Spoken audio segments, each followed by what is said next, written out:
Bienvenue dans la causerie de ce lundi. Sur ce plateau, nous avons juste à ma gauche Kader Achirou. Bonjour. Bonjour Lali. Journaliste à Usaï TV. Tout à fait. Bonjour aux amis téléspectateurs. Voilà, bienvenue. Juste en face de vous, nous avons Charles Olympio Seboka. Il est acteur politique. Bonjour. Bonjour Lali, bonjour chers téléspectateurs. Merci d'être venu au cours de la plénière tenue le mercredi 13 novembre dernier. Les députés de la 8e législature ont procédé à l'examen et au vote d'une nouvelle loi sur le code électoral. Un nouveau code qui renferme plusieurs innovations. Alors, Charles Olympio Seboka, tout de suite, quelle est votre appréciation par rapport à ce nouveau code? Est-ce que vous avez eu le temps de le lire d'abord? Bon, merci beaucoup, madame la journaliste. Oui, nous avons parcouru le nouveau code électoral, oui, même si, bon, on ne s'est pas encore approprié toutes les terminologies de ce document. Et nous avons constaté quand même qu'il y a eu de petites corrections, de nouvelles idées qui sont insérées au niveau de ce nouveau document, oui, et qui permet désormais à toute la classe politique, eh bien, de se redynamiser, de se, redéployer et, dans un second temps, de s'organiser pour que désormais les compétitions électorales soient beaucoup plus disciplinées. Voilà. Voilà. Oui, Kader Achirou. Non, à ma lecture de ce nouveau code électoral en République du Bénin, d'entrée de jeu, je puis dire quand même que les députés ont fait preuve d'honnêteté, de magnanimité suite aux recommandations du dialogue politique. Parce que n'oubliez pas que le toilettage de la charte des partis politiques et du code électoral et même d'une loi sur le financement des partis politiques est au-delà de la volonté manifeste de pouvoir en place à vouloir mettre en œuvre ces réformes, et au-delà de la volonté de la classe politique, il y a eu le fait que les assises du dialogue politique également ont insisté sur le fait. Et donc les députés en s'inspirant des différentes recommandations qui ont été issues de ce dialogue politique, eu égard de la situation sociopolitique actuelle et des enjeux de l'heure, ont décidé de ne pas peut-être amender ou compléter l'ancien code électoral, mais ils ont décidé de mettre en œuvre ou d'élaborer un nouveau code électoral qui soit en phase avec les aspirations profondes de la classe politique. Donc pour moi, c'est une belle initiative, c'est une belle prouesse d'ailleurs à l'actif de cette 8e législature qui commence par rassurer de plus en plus les uns les autres, c'est-à-dire les Béninois. Et donc je ne peux qu'espérer que cela se poursuive, que cette 8e législature poursuive dans cet élan de développement, cet élan qui vise quand même à améliorer un peu les choses. Si vous me permettez de rentrer un peu dans le détail, il faut préciser que il y a eu ce qui a été longtemps décrié suite au vote de l'ancien code électoral, c'est-à-dire que on avait estimé que les cautions étaient faramineuses, ce qui a été réduit. Nous avons désormais pour le 250 millions de francs CFA, nous avons 50 millions de francs CFA. Au niveau des députés, nous avons 1,5 million, nous avons 20 000 francs pour les conseillers communaux. Donc je crois qu'il y a eu une prise en compte des différentes récriminations qui ont été prises contre l'ancien code électoral et beaucoup d'autres choses. Il y a aussi une réforme au niveau de la Commission électorale nationale autonome qui sera scindée en deux. Donc je puis vous dire d'entrée de jeu à travers cette première intervention que tout ce qui a été les inquiétudes des uns et des autres, les desiderata ont été prises en compte pour que ce soit un code électoral qui soit en phase non seulement avec les partisans du pouvoir, mais également en parfaite commodité avec ceux qui ne sont pas en odeur de sainteté avec le pouvoir, parce que n'oubliez pas que les textes des lois de la République sont prises non pas pour les mouvanciers, non pas pour les opposants, mais pour l'ensemble de la classe politique. Donc, à y voir de près, si on veut analyser en toute objectivité et avec un discours dépourvu de tout critère partisan, on peut dire que c'est un code électoral quand même neutre, c'est un code électoral assez révolutionnaire. Très bien. Avec vous sur cette causerie, nous allons voir comment est-ce que ce nouveau code électoral va aider les partis politiques à bien animer la vie publique. Tout de suite, vous aviez tout à l'heure énuméré quelques innovations et il y a également la question du parrainage. Les dispositions prescrivent que toute candidature à un scrutin présidentiel pour être validée doit requérir 10% de signature de l'ensemble des maires et députés en exercice. Charles Olympio Seboka, qu'est-ce qu'on y met d'abord? Bon, il faut commencer par dire que par le passé ou dans un passé récent, nous avons assisté à ce que le chroniqueur appelait des chapelles politiques et qui vraiment ne permettaient pas à l'ensemble des Béninois de bien recadrer ou de bien se discipliner au niveau de tout ce qui était d'ordre politique au Bénin, ou d'ordre électoral, j'allais dire. Maintenant, avec cette idée de parrainage qui est intervenue dans le nouveau code, il faut dire que les dirigeants actuels ont voulu définitivement régler cette question de marchandage politique, parce que quand les gens se mettaient en de ce que on pourrait appeler des établissements électoraux, ça ne permettait pas une bonne compétition électorale. Et ça ne permettait pas le développement attendu par le citoyen lambda. Aujourd'hui, quand il vous faudra d'abord un parrainage au niveau de l'Assemblée nationale, au niveau des élus locaux, avant que vous n'alliez aux élections, ça sent bon. Ça sent ce que tout candidat présidentiel, en phase véritablement de la compétition, se voudra donc quelqu'un aspiré par toutes les instances prêtes pour le développement. Donc, c'est un peu ça aujourd'hui. Donc, cela voudra dire tout ce qui était d'émotionnel, tout ce qui était du désordre entre griffes hier et ne pourra plus avoir jour lors des prochaines joutes électorales dans notre pays. Est-ce que cette nouvelle loi ne coupe pas les ailes à des acteurs politiques? Bon, est-ce que la question, c'est de savoir est-ce que ce nouveau code électoral n'est pas exclusif, comme se taxent souvent les prédateurs ou peut-être ceux qu'on qualifie généralement d'habits d'en face du pouvoir en place. Je peux dire que cette question liée au parrainage, pour moi, pose peut-être un petit problème, mais il faut noter quand même que toute loi est imparfaite. Vous savez, quand il y a une loi, tout le temps, il y a quand même l'évolution des choses et donc elle est forcément perfectible. Et lorsqu'on veut réformer quelque chose, c'est suite à un constat. C'est parce qu'on veut régler un problème qu'on décide de mettre en œuvre une réforme. Et donc, c'est pour régler le problème d'abord de marchandage politique, mais au-delà de cela également, c'est pour régler le problème de candidature indépendante. Cette question de parrainage, c'est pour renforcer l'information politique. C'est pour permettre aux partis politiques que, désormais, au présidentiel, ils puissent avoir des candidats élus d'un parti politique et non des indépendants. Même si on a laissé toujours le champ libre quand même à certains indépendants de venir, mais on dit, si vous voulez être indépendant, il faut avoir l'assentiment quand même, ou il faut avoir... il faut recueillir quelques élus qui vous parrainent. C'est une question fondamentale, mais moi ça me pose un autre problème. Le problème, c'est lequel? Est-ce qu'il ne pourrait pas y arriver à l'avenir, c'est-à-dire des acteurs politiques, parce que nous sommes quand même au Bénin, nous savons comment ils fonctionnent, ces acteurs politiques, qui commencent à faire chanter, vous voyez un peu, certains présidentiables dans la volonté de vouloir se vendre au plus offrant. Mais j'espère qu'au niveau des formations politiques également, des résolutions seront prises pour renforcer davantage les questions liées à ces choses, pour que les élus d'une formation politique ne puissent pas, à l'approche d'une présidentielle, chercher à se vendre au plus offrant. Ça, c'est une question à laquelle il faut véritablement penser, si elle n'a pas encore été pensée. Sinon, en dehors de cela, question de parrainage des élus, pour moi, il n'y a pas de véritable problème, parce que, comme je l'ai dit tout à l'heure, c'est une initiative qui a été prise pour permettre aux partis politiques de pouvoir élire. Parce que n'oubliez pas que, depuis toujours, il n'y a jamais eu de président qui a été élu à l'issue d'un parti politique. Généralement, c'est après l'élection du président, qui est souvent un candidat indépendant, que les partis politiques viennent s'articuler autour de lui, viennent se fédérer pour créer des mouvements politiques, et généralement ce sont des alliances.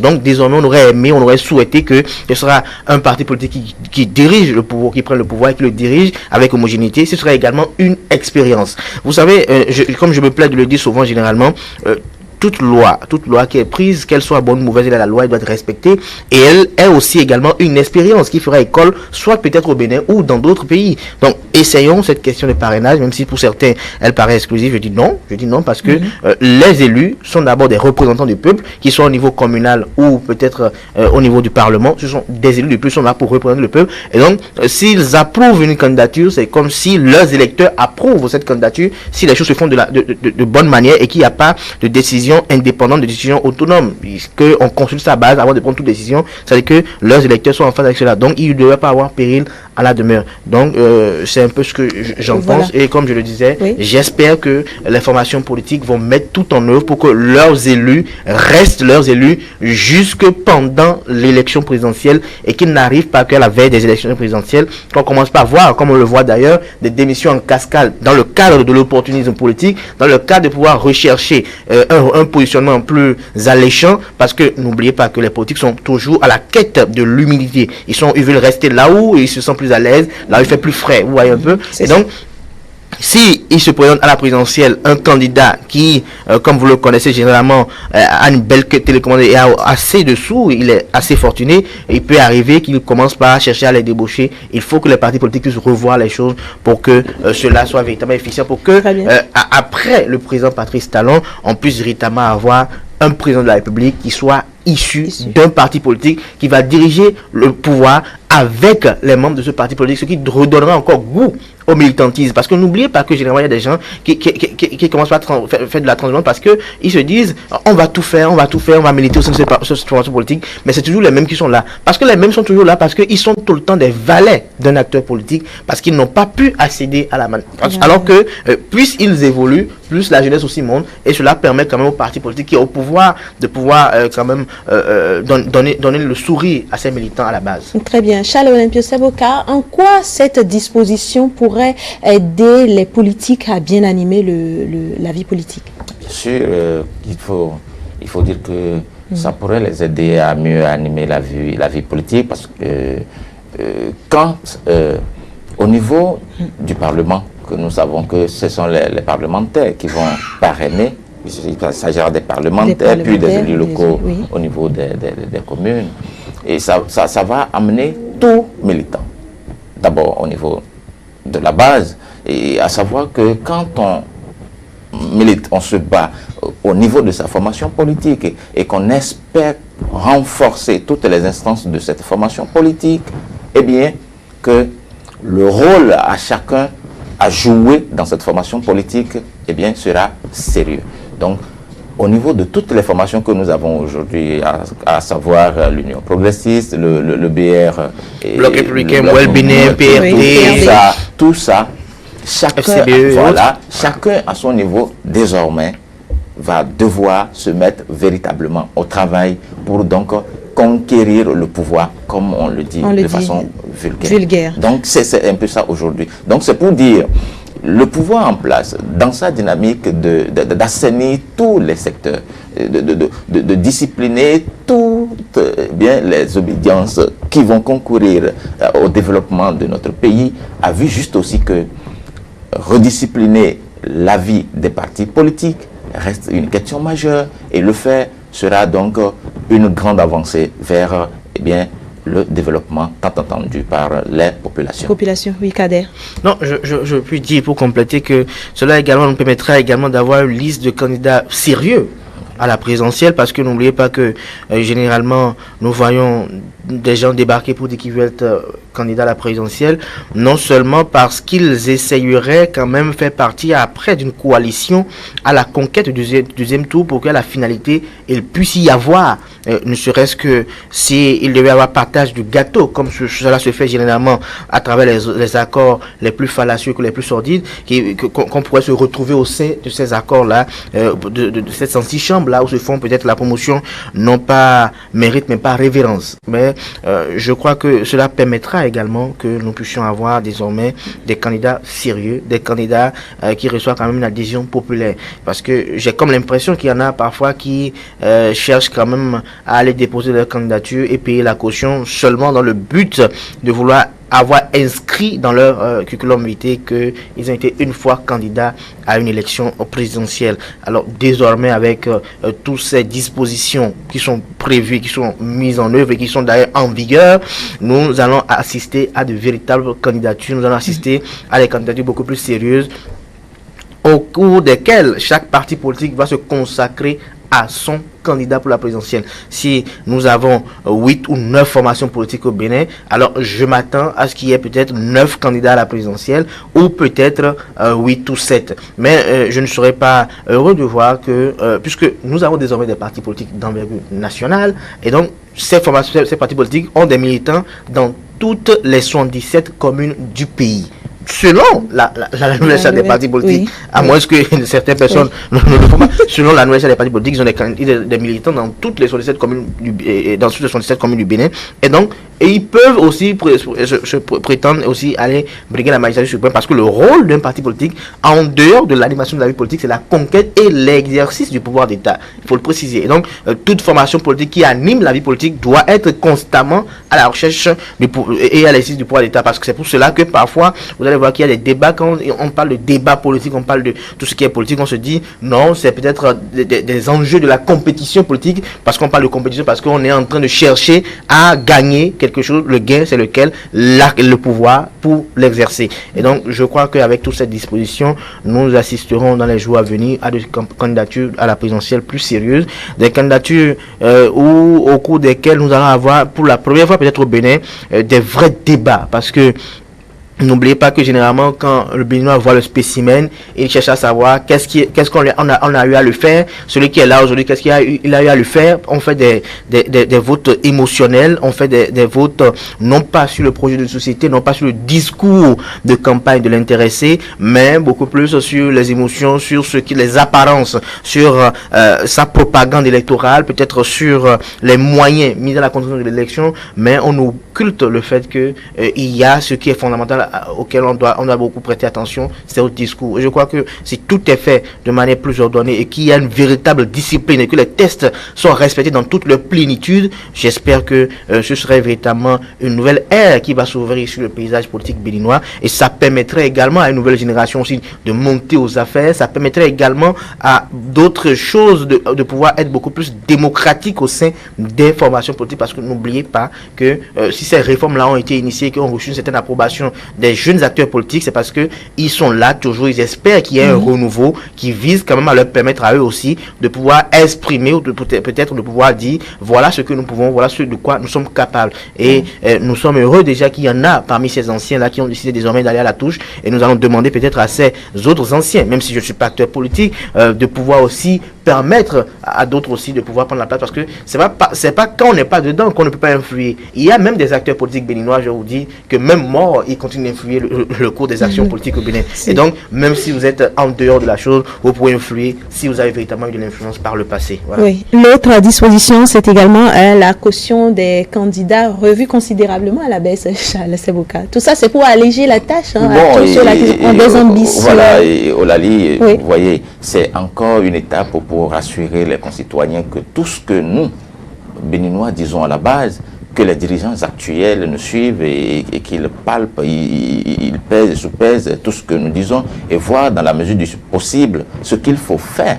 pour répondre aux aspirations du peuple. Donc, ça vous étonnerait qu'on est parti de ce qu'on a dit au départ, les 260 millions pour la caution pour les présidentielles, et qu'on soit revenu à 50 millions. Ça voudra dire que ce que nous disons à la base, les dirigeants en prennent note. Et partant de là, vous allez voir qu'au niveau des élections communales, au niveau en tout cas des élections législatives, tout cela a été revu à la baisse. C'est pour dire qu'on est en train de vouloir à ce que ceux qui veulent venir véritablement compétir dans la scène politique et aller vers le développement de ce pays doivent se conformer, doivent dorénavant savoir ce qui serait de leur devoir, dans le même temps que ceux-là, suivant une certaine contrainte, ils répondront à une certaine exigence qui désormais leur impose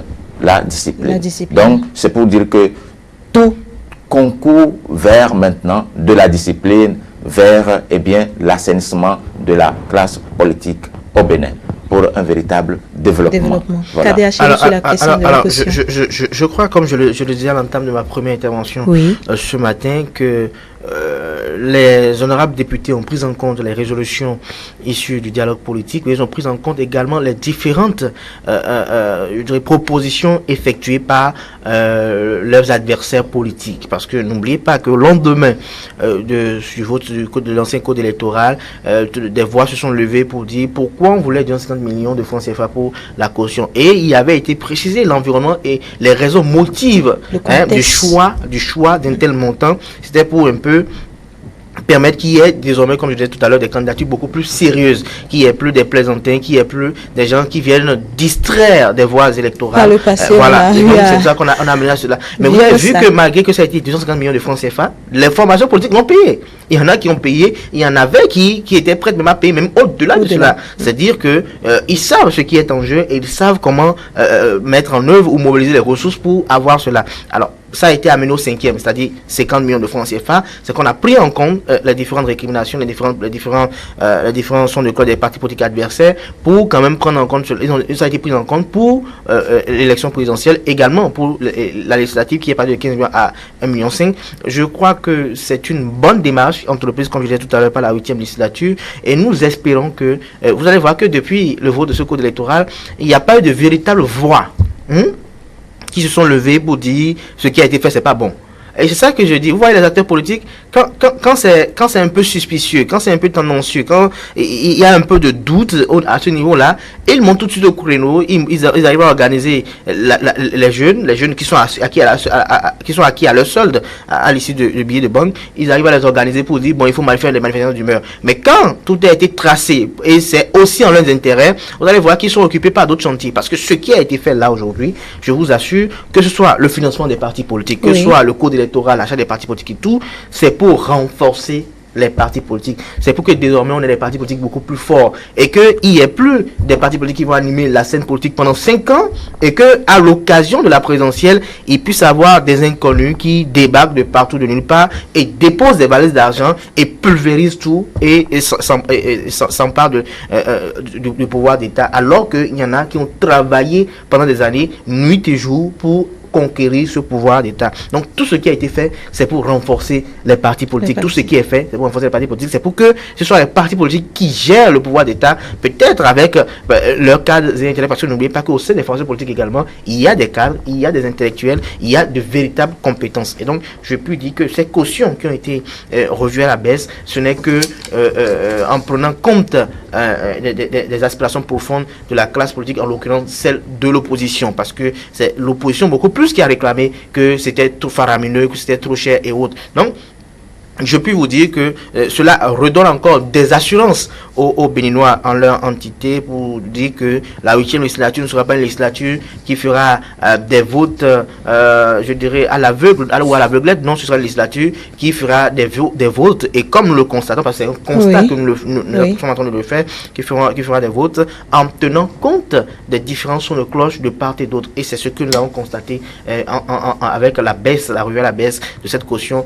de 250 millions de francs CFA à 50 millions de francs CFA et de l'autre côté 249 millions à 1 million 500. Je crois que ça a été revu et si quelqu'un ose organiser une conférence de presse là pour dire que c'est encore cher, je crois que c'est peut-être ceux qui seront devant lui qui vont lui en vouloir parce qu'on va dire vous voulez quoi véritablement. Je dis bien 250 millions est parti à 50 millions, 249 on est parti à 1,5 million.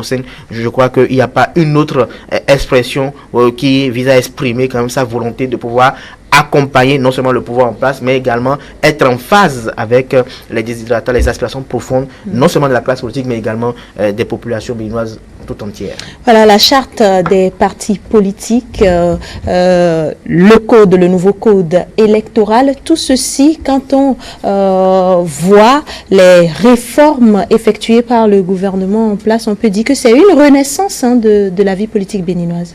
Charles Sebouka. Bon, oui, dans une certaine mesure, on pourrait dire une renaissance, mais... Parce que les habitudes vont disparaître, là. Bon, ils sont en train de prendre appui sur tout ce qui se passait dans un passé récent pour pouvoir, parfaire un peu les choses et pour, comme le disait M. Kader, répondre aux aspirations profondes de toute la classe politique et de tous les citoyens béninois. Et cela, toujours en ayant dans le rétroviseur la paix, la discipline, le développement que veut le peuple béninois.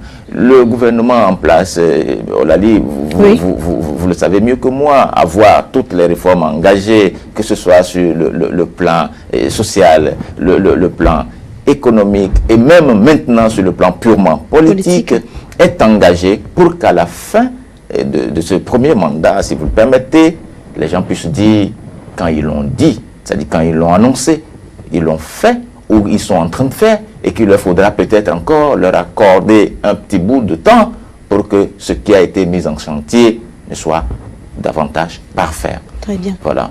Kader Achirou, quelques secondes. Quelques secondes, je finirai pour dire que l'heure est aux assurances et aux uns aux autres. J'aimerais demander aux populations béninoises, c'est vrai, de maintenir la veille et d'être toujours sur leur qui-vive à veiller au grain parce que les acteurs politiques sont ce qu'ils sont. La société civile doit jouer davantage son rôle, mais de refaire davantage confiance à cette législature qui quand même commence par poser des pas de géant. Et que tout ce qui est fait depuis quelques jours suite au dialogue politique, c'est pour la décrispation de la tension sociopolitique actuelle au Bénin. C'est pour permettre au paysage politique que les débats politiques puissent se refaire, les compétitions politiques puissent se refaire dans une ambiance favorable et que ce à quoi nous avons assisté en avril dernier, suite aux votes et lois d'un Parlement mise en place avant le chef d'État actuel, je tiens à le préciser parce que ce Parlement était un Parlement qui a été mis en place avant le chef d'État actuel et qui était composé non pas de partisans du chef d'État actuel mais d'acteurs politiques qui avaient soutenu notre régime et qui ont dit désormais nous approuvons ta vision, nous l'accompagnons. C'est la manifestation de la volonté de ces acteurs politiques. De ces députés d'alors qui ont approuvé ces textes de loi qui ont causé du tort. Et donc il ne faudrait pas tout le temps jeter du tort sur un être humain ou peut-être sur un chef d'État. Il faut qu'on arrête généralement au Bénin de jeter le tort sur le chef d'État, mais que nous nous asseyons pour effectuer les véritables diagnostics pour voir où est le véritable problème. Est-ce que c'est le personnel politique qui pose un problème? Est-ce que ce sont nos institutions, le fonctionnement qui pose un problème? Il faut qu'on revienne sur les véritables débats et qu'on colle la paix généralement au chef d'État parce que